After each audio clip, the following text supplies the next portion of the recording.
kita monitoring kemarin dan mengevaluasi terutama kelompok-kelompok yang habis mendapatkan bantuan hibah. Kita tetap monitoring sampai beberapa tahun ke depan, teman-teman.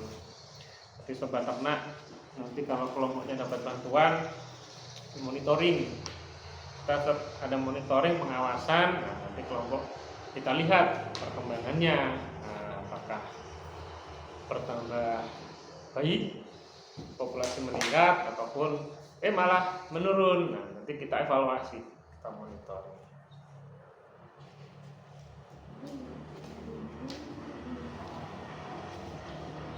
Iya dong. Kenapa? Baru ingat kemarin itu kan ya, pas kunjungan ke KTT sapi. Di mana? Daerah kecamatan mana? Buring. Nah, terus itu kan peternak ada yang nanya nih dok. Ya. Kan banyak banget nih habis lahiran. Ya. Terus pedetnya tuh tiba-tiba apa sih bilangnya tuh bengkak gitu. Bengkak di mana? Kakinya? Di perutnya. Di perut. Pusar ya? Nah. Pusar. Oh. Nah. Itu gimana dok?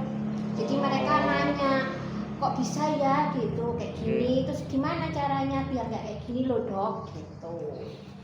Jadi emang ini sih terutama wilayah Puring ya, mohon maaf, warga sana kan sering motong pusar sendiri. Kalau motong pusar sendiri kadang uratnya ikut ketinggalan, itu nanti jadi ompalitis nama penyakitnya, itu radang pusar. Itu kalau orang Puring ngomongnya itu kandet. Nah, kandet. Gak tahu kalau kecamatan lain deh.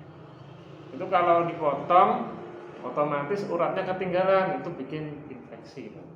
Itu sering sekali. Bulan kemarin ada 5-6 ekor. Sering. Kelihatannya sepele, tapi nanti kalau pedetnya sampai infeksi, pusarnya bengkak infeksi, terus nanan. Nah, ini repotnya pedetnya nggak mau nyusu. Habis nggak mau nyusu, kalau lapornya cepet sih, kita langsung kasih penanganan untuk pencegahan infeksi biar tidak menyebar. Insya Allah sih cepat recovery, cepat sembuhnya. Tapi kadang kalau lapornya sudah lemes, sudah berat, udah berat, udah salam. Gitu sih. Jadi memang agak susah itu kalau sudah parah, tapi baiknya ngabari itu cepet-cepet. Nah, biar nggak kayak gitu dok, gimana caranya nih kita ngasih tahu ke peternak sebelum kejadian itu. Jadi ketika kita waspadanya harus dari kapan? Oh iya. Jadi memang gini, ya mungkin sakit sayangnya pada ternak ya, kadang peternak itu kadang nolongin sapi sendiri, terus belum tahu penanganan pada induk dan pedet kan. Jadi yang pertama kita kalau mau nolongin kita harus tahu penanganan dulu nih, gimana penanganan pedet setelah lahiran. Itu terutama dua, yang pertama saluran napas, yang tidak kalah penting adalah pusar kelihatannya sepele tapi kadang disepelein. Kelihatannya disepelein, jadi nggak bahaya juga ini nanti buat buat pedetnya. Jadi gini dok, ceritain ya. Kadang orang desa tuh sering ngiris pusarnya pakai apa tuh Pak? Tebak? Peso. Salah. Pakai ini, orang kampung namanya welet. Welet tuh pakai bambu yang ditipiskan. Nanti kan ujungnya runcing tuh. Ini buat ngiris. Sedangkan ya masalahnya bukan di situ saja. Masalahnya nanti adalah kayak tadi, ada sisa uratnya yang nongol. Nah, uratnya kan nanti kalau kena letong, kena kotoran kan jadi masuknya bakteri lewat. Jadi seperti itu sih. Jadi udah sering sekali. Mungkin kalau bisa dibilang tiap minggu pasti adalah pasien kayak gitu. Jadi kita perlu edukasi secara menyeluruh ke warga-warga. Masalahnya aku seringnya ngedukasi setelah warganya, setelah kantet. Kan mereka nelfonnya ngabari pas itu. Kalau tak kasih tahu kadang sebelum lahiran kadang lupa, kadang malah takut. Aku takut dok ini kalau nangani pusar jadi malah tak iris mah kebalik. Ya jadi pas lahir, misalnya posisi pedetnya lahir normal, kelihatan kaki sama kepala, kelihatan separuh nih. Pegang saja kakinya, kaki pedet. Kakinya dipegang, lalu ditarik. Bismillahirrahmanirrahim, tarik 2-3 meter. Tek. Nanti insya Allah pusernya putus sendiri. Jadi nggak perlu ngirisi dok. Nah gitu. Jadi kalau bagusnya itu langsung setelah kelihatan kepala sama kaki udah nongol setengah, langsung ditarik aja manual. Itu kalau induknya lahiran secara rebahan. Kan ada yang lahir berdiri sama derum rebahan itu.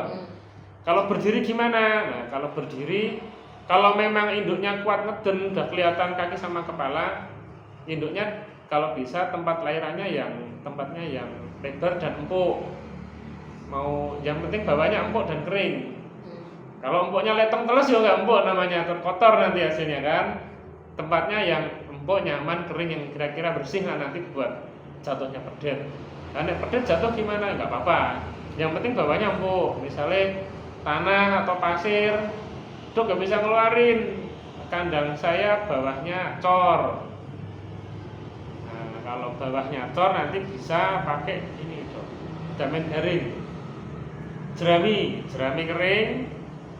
kering bisa ditaruh di bawahnya, lalu nanti pas lahiran nanti pedetnya kan jatuh secara sendiri di jeraminya itu. Kalau induknya berdiri malah pedetnya jatuh, ini putus secara alamiah. Nah, yang penting bawahnya empuk. Nah, sekarang bedanya apa sih putus alami dan putus diiris? Kalau pusernya ini putusnya secara alami, itu nanti kalau dipegang tali pusarnya itu tipis, karena tidak ada uratnya. Urat itu kayak nanti ada arteri umbilikalis, vena umbilikalis yang lewat situ, tidak ada yang di situ. Karena sebenarnya kalau urat ini putusnya sebenarnya di dalam perutnya secara alami. Kalau putus alami, jadi yang menyisa di luarnya adalah bungkusnya saja. Ini cuma bungkus. Tapi bagaimana kalau diiris? Nah, kalau diiris, jadi ada arteri vena umbilikalis, kalau diiris otomatis nanti ada yang tertinggal. Nah, kalau tertinggal nanti jadi ada organ yang di luar. Nah, ada dua, ada yang nanti uratnya bosok terus infeksi, ada yang tidak bosok, tidak infeksi tapi hidup. Akhirnya uratnya membesar. Kalau membesar nanti jadi kayak daging keluar gitu. Itu harga pedet turun. Yang kedua biasanya pertumbuhannya juga kurang bagus. Itu yang hidup. Tapi kalau yang jadi membusuk, ya jadi infeksi, terus ada nanahnya. Jadi seperti itu. Jadi sangat penting sekali ya dok. Iya. Kita harus selalu memberikan informasi ke peternak. Iya. Jadi jangan sampai ibaratnya udah nunggu 9 bulan, Iya. akhirnya malah Kehilangan pedet. Iya. Harganya tadi Udah jantan bagus lagi. rugi Waktu, rugi biaya dan gelo biasanya. Nah, itu memang seperti itu. Terus gimana penanganan pas putus secara alami, kan ada yang gitu kan? Ini dok, ini udah putus secara alami tapi talinya panjang sekali. Nah, menurutku sih nggak apa-apa selama yang dihandle adalah induknya, jangan sampai gigit. Kalau nanti talinya pusar alami, ini yang alami kan walaupun tipis, kalau digigit kan jadi hilang. Nah ini nanti jadi ada luka di ujungnya, nanti juga bisa jalur bakteri masuk jadi infeksi. Yang ditahan induknya bisa pakai brongsong, dibrongsongi, ada yang pakai ceting. Pakai ceting juga ada, yang penting nggak kebanyakan dilati. Ya pokoknya sabar selama seminggu lah. Nanti biasanya tuh 3-4 hari itu kalau putus alami itu kering sendiri, kering petil, itu aman. Nah itu.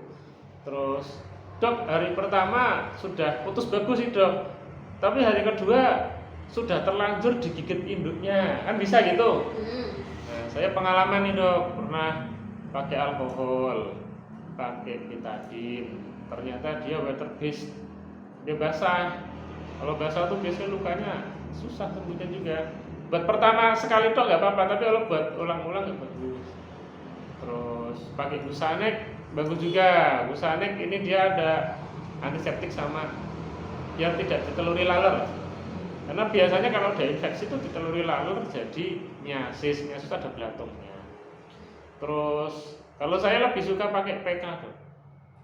Tapi PK-nya bubuknya ditutulakan, tidak diencerkan air. Kalau saya loh. Di pas ujungnya. Iya, pas ujung apa itu saluran apa pusernya. Jadi PK itu dia ada sifatnya seperti membakar, jadi seperti kayak luka kering. Kasih PK ditempelkan serbuknya, begitu semprot Gusanek itu saya lebih suka seperti itu daripada betadine. Berarti itu selama sampai dia kering ya dok? Iya, itu misal baru sehari 2 hari udah digigit induknya, pusernya basah, ya paling seperti itu. Terus saya juga pernah menemui peternak diiris sendiri. Itu kadang karena salurannya ada 3, ada arteri, vena, sama juga saluran buat pembuangan sebenarnya. Kalau pas apes itu dia peternaknya ngiris sendiri, itu darahnya keluar terus. Itu kalau kelamaan mati pedet seketika. Itu apes banget loh, versi apesnya. Tapi kalau peternaknya kadang langsung respon, keluar darah banyak, ditali juga bisa, tapi kan tetap ada urat yang tertinggal. Nah kadang nanti jadi lembung, jadi membesar tuh. Terus ada yang ditali kan dicopot terusan, nanti ada yang bengkak, itu ada cairan dari area perut tuh menetes terus. Jadi bengkak, terus cairannya menetes terus, cairan bening. Itu juga ada, karena memang ada saluran pembuangan. Nah, itu susah nih. Keringnya lumayan lama. Nah, jadi namanya penyakitnya urapus persisten. Itu agak lama. Nah, gimana sih dok kalau sudah keluar merah-merah ya operasi. Operasi ini itu capek juga itu. Lebih capek daripada operasi steril kucing. Steril kucing setengah jam beres, itu agak lama malahan. Kalau urapus apalagi usia di atas 40 hari itu pembuluh darahnya sudah mulai tebal-tebal. Kadang di saya sedikit darahnya udah mulai mancur. Jadi perlu bener-bener hati-hati kalau operasi area puser. Berarti kalau yang udah kayak gitu, apa tadi ompalitis, untuk kesembuhannya, tingkat kesembuhannya dok? Tingkat kesembuhan tergantung derajat penyakit. Nah, ada yang ompalitis itu ada yang ringan, ada yang berat. Ya, ringan tuh kadang mungkin urapusnya termasuk tipis, gampang petil, jadi gampang kering juga. Ada yang tebelnya agak susah nih. Tebelnya susah, habis diobati sembuh 2 minggu bengkak lagi, kayak gitu. Kadang susah. Yang paling susah tuh udah ompalitis plus dehidrasi. Nah, dan peternaknya nggak tahu, pedet baru 3 hari kok lemes, dikirain keinjak induknya kadang.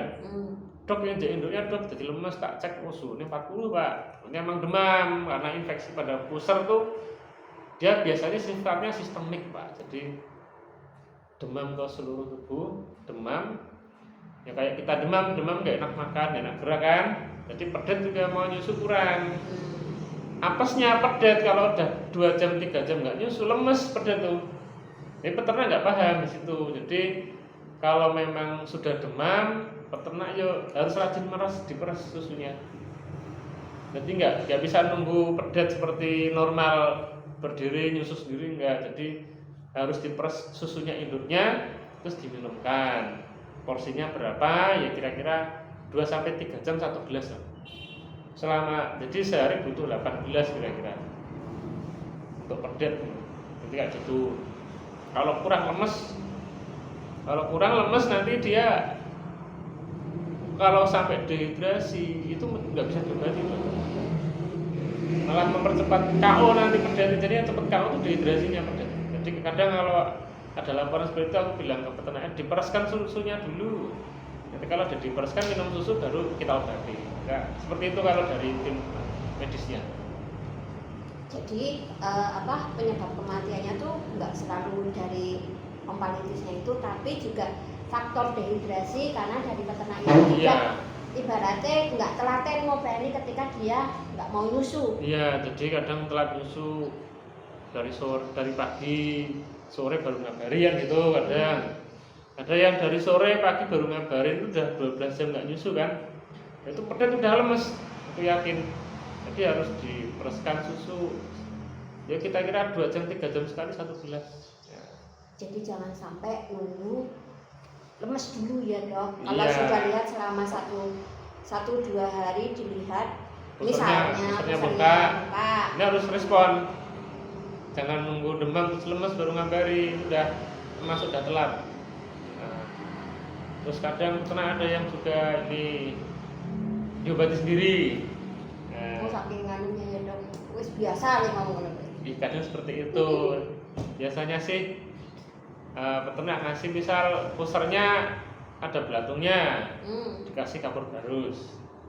Nah, kapur barus bensin. Ya, memang buat belatung sama laru nggak mau nempel lagi. Tapi ada minusnya dong. Minusnya tuh dia sifatnya merusak jaringan. Jadi misalnya lukanya kecil, dikasih kapur barus kan dimasukkan. Kapur barus sama bensin kan sifatnya menguap kok. Itu daging wilayah situ jadi hancur. Jadi tadinya lukanya kecil jadi lebar. Itu malah memperburuk infeksi. Jadi ini belatungnya mati tapi sak jaringannya ini juga rusak. Akhirnya memperlebar masalah. Jadi lukanya semakin lebar. Makin cepat ya dok, bahasa alami ya dok. Makin cepat juga karena kalau lebar lukanya kan nanti kotoran lepong kan gampang masuk. Apalagi kandangnya maaf ya diberi kotor, becek lah maksudnya. Itu bakteri gampang masuk ke area pusar. Jadi memang sebaiknya kalau lahiran tuh pada lahiran kandangnya sebisa mungkin kondisinya kering, nyaman. Jangan dikasih kandang yang basah-basah dulu. Nanti kalau kandangnya basah terus, pusernya lama keringnya kan, drumnya di bawah. Ya kan lama keringnya kalau bawahnya basah terus kayak gitu. Sama kayak mau pengen bayi ya. Ya mirip-mirip. Harus steril, harus bersih. Iya. Ingat peternak. Cuma kalau bayi nangis kalau pedet kan dia total lemes, dok tiduran terus dari pagi gimana ini ya. Tuh. Biasanya tak tenis seminggu 2 minggu awal lahiran problemnya pedet tuh di pusar. Nah, problemnya begitu. Kalau 3 bulan 4 bulan diare itu udah memang seperti itu perjalanan khasnya penyakit pada pedet seperti itu. Oke. Jadi gitu. Oke peternak, jangan lupa diopeni ya pedete. Iya, diopeni. Nanti insya Allah ada videonya lah penanganan pada pedet. Ada penanganan. Udah gitu dulu ya teman-teman, mau menyelesaikan ini monitoring evaluasi KTT. Cukup sekian, terima kasih. Dadah.